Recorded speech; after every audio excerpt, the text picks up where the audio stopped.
पाठ 12वा. कृतज्ञता. जानकी ही खूप गरीब घरातील मुलगी होती. ती आपल्या लहान भावाचा सांभाळ करून बाहेरची कामे करायची. जानकीच्या भावाचे नाव अभय होते. अभय खूप समजूतदार होता. तो आपल्या बहिणीला कधीच त्रास देत नव्हता. दोघे बहीण भाऊ एकजीवाने राहत होते. जानकीने अभयला सरकारी शाळेत घातले होते. एकदा जानकीला दयाराम यांच्या बंगल्यात कामासाठी एका बाईची गरज आहे असे समजले. तेव्हा जानकी दयाराम यांच्या पत्नी शालिनी यांच्याकडे कामाविषयी चौकशी करायला जाते. शालिनी खूप चांगल्या स्वभावाची व मृदुभाषिणी होती. तसाच दयाराम देखील नावाप्रमाणेच दयाळू होता. त्या दोघांनी जानकीला कामावर ठेवून घेतले. त्यांनी तिला व तिच्या भावाला बंगल्याच्या सर्वट क्वार्टरमध्ये राहायला सांगितले व तशी तिची व्यवस्था देखील केली. शालिनीने जानकीला काम समजावून सांगितले व दयारामने त्या कामाचा मोबदला दरमहा ठरवून दिला.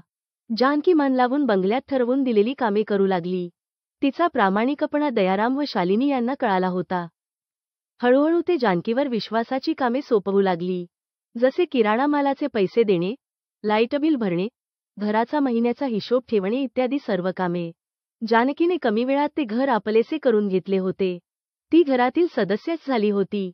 जानकीला या गोष्टीचा अजिबात गर्व नव्हता. याच दरम्यान शालिनीच्या मनात जानकीच्या एका वागणुकीने संशय उत्पन्न झाला. जानकीच्या खोलीमध्ये एका कोनाड्यात पिशवीमध्ये काही सामान ठेवल्याचे शालिनी पाहते. जानकीला ती पिशवी उघडून स्मितहास्य करून आत काहीतरी बघताना सुद्धा शालिनीने पाहिले. तेव्हा शालिनीला नवल वाटले.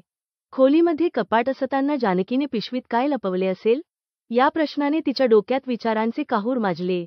शालिनीला या गोष्टीचा चढा लावायचा होता. एकदा जानकीच्या हातात ती पिशवी असताना शालिनी त्या खोलीत गेली व म्हणाली, "काय आहे या पिशवीत? तू रोजच काय यात शोधते? मला दाखव." हे ऐकून जानकी कावरीबावरी झाली. तिला काहीच सुचत नव्हते. काय उत्तर द्यावे ते कळत नव्हते. तिच्या हातातून शालिनीने पिशवी काढून घेतली व त्यातले सामान जमिनीवर पालथे केले. तर त्यात जानकीचे व तिच्या भावाचे जुने कपडे व तुटलेल्या चपला होत्या. शालिनीला हे पाहून आश्चर्य वाटले. तिने या वस्तूंविषयी जानकीला विचारले. जानकी म्हणाली, "बाईसाहेब, मी तुमच्याकडे आले तेव्हा माझ्या व माझ्या भावाच्या अंगावर हे फाटके कपडे होते. पायात तुटलेल्या चपला होत्या. तरीही तुम्ही आम्हाला तुमच्या बंगल्यात काम दिले, राहायला घर दिले, खायला प्यायला दिले. आज तुमच्याकडे आम्ही चांगले जीवन जगत आहोत. असे असताना जुने दिवस विसरून कसे चालेल? म्हणून मी हे सामान या पिशवीत जपून ठेवले आहे."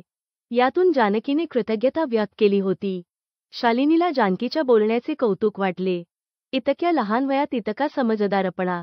शालिनीने जानकीला जवळ घेतले व "तू कायम इथेच राहा, कुठेही जाऊ नको" म्हणून बजावले.